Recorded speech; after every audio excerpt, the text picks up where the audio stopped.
ketiga dijelaskan mengenai ukuran pemusatan data atau central tendency. Ukuran pemusatan digunakan untuk mengetahui nilai yang mewakili sekumpulan data. Ada 3 ukuran pemusatan yang paling umum digunakan, yaitu mean, median, dan modus. Yang pertama adalah mean atau rata-rata.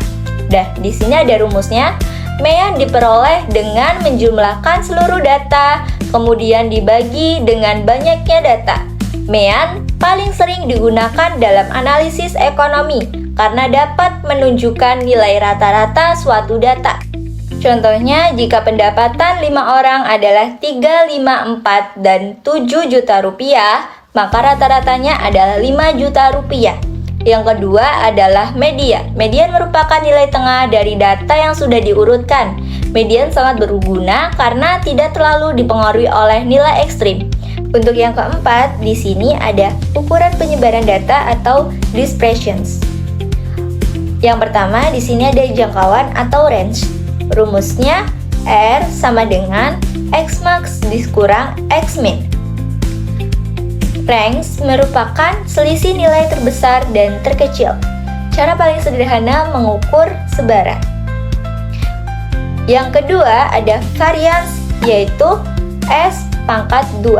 Rumusnya S pangkat 2 disama dengan sigma buka kurung X I dikurang X tutup kurung pangkat 2 dibagi N kurang 1. Varians ini merupakan rata-rata kuadrat selisih tiap nilai terhadap mean. Yang ketiga, di sini ada standar deviasi atau S. S sama dengan akar kuadrat S pangkat 2. Standar deviasi merupakan akar kuadrat varian. Yang keempat, di sini ada koefisien variasi atau CV. Rumusnya CV sama dengan buka kurung S dibagi X tutup kurung dikali 100%.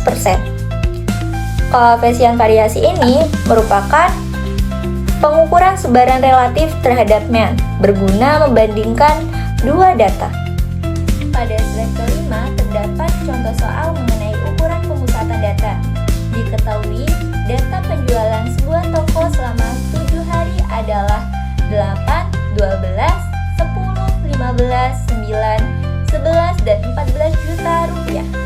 Pertanyaannya adalah menghitung mean, median, dan modus. Pertama, kita hitung meannya dengan menjumlahkan seluruh data. Totalnya adalah 79. Kemudian dibagi 7 sehingga hasilnya sekitar 11,29 juta rupiah. Selanjutnya, median diperoleh dengan menggunakan data terlebih dahulu menjadi 8, 9, 10, 11, 12, 14, dan 15. Karena jumlah data ada 7, maka nilai tengahnya adalah data keempat, yaitu 11 juta rupiah. Untuk modus, ternyata tidak ada angka yang muncul lebih dari 1 kali. Jadi, data tersebut tidak memiliki modus. Dari contoh ini dapat dilihat bahwa mean lebih besar daripada median karena adanya nilai tinggi yaitu 15 yang menarik rata-rata menjadi lebih besar. Hal ini menunjukkan bahwa median terkadang lebih representatif dibandingkan mean, terutama jika terdapat nilai ekstrim dalam data. Pada slide ke-6 terdapat contoh soal mengenai varians dan standar deviasi. Diketahui nilai ujian 5 mahasiswa ekonomi adalah 70, 75, 80, 85, dan 90. Langkah pertama adalah mencari rata-rata atau mean. Jumlah seluruh nilai adalah 400. Kemudian dibagi dengan 5 sehingga diperoleh rata-rata sebesar 80. Selanjutnya, kita setiap nilai terhadap rata-rata lalu dikuadratkan. Setelah itu, dijumlahkan hasilnya adalah 250. Kemudian, varian dihitung dengan membagi 250 dengan N kurang 1 atau 4, sehingga diperoleh varian sebesar 62,5. Setelah itu, standar deviasi diperoleh dari akar varian yaitu sekitar 7,91. Artinya, nilai mahasiswa rata-rata menyimpang sekitar 7,91. Poin dari rata-rata nilai yaitu 80.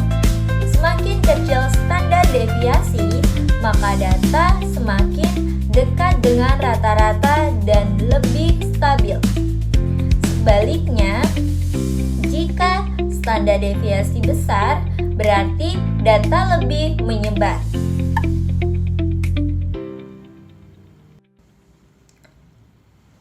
Pada slide ke-7 dijelaskan contoh distribusi frekuensi.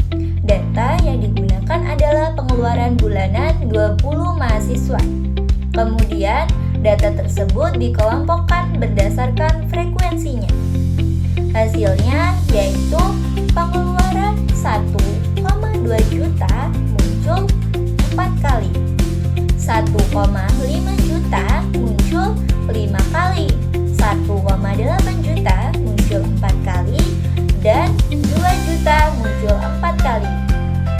2,5 juta muncul 3 kali. Selain frekuensi, terdapat juga frekuensi relatif dalam bentuk persentase.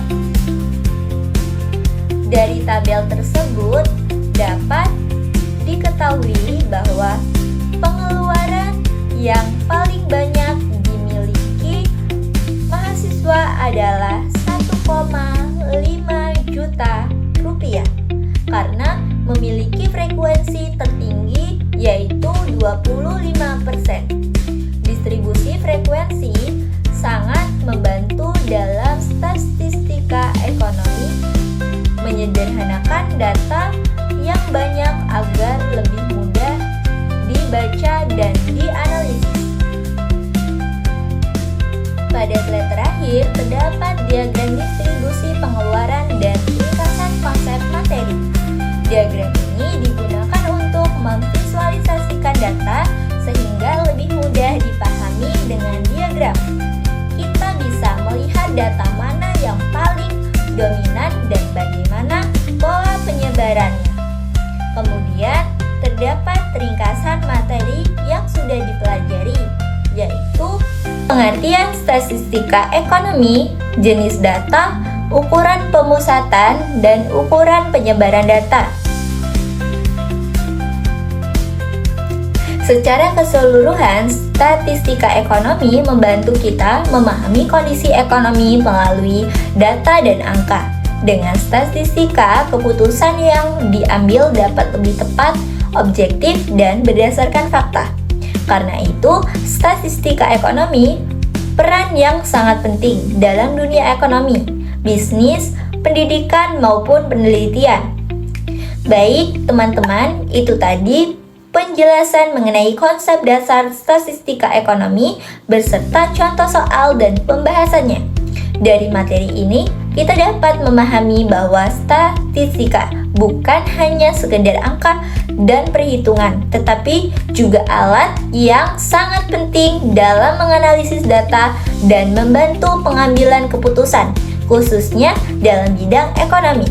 Dengan memahami jenis data, ukuran pemusatan, dan ukuran penyebaran, kita dapat membaca secara menginterpretasikan data dengan lebih baik.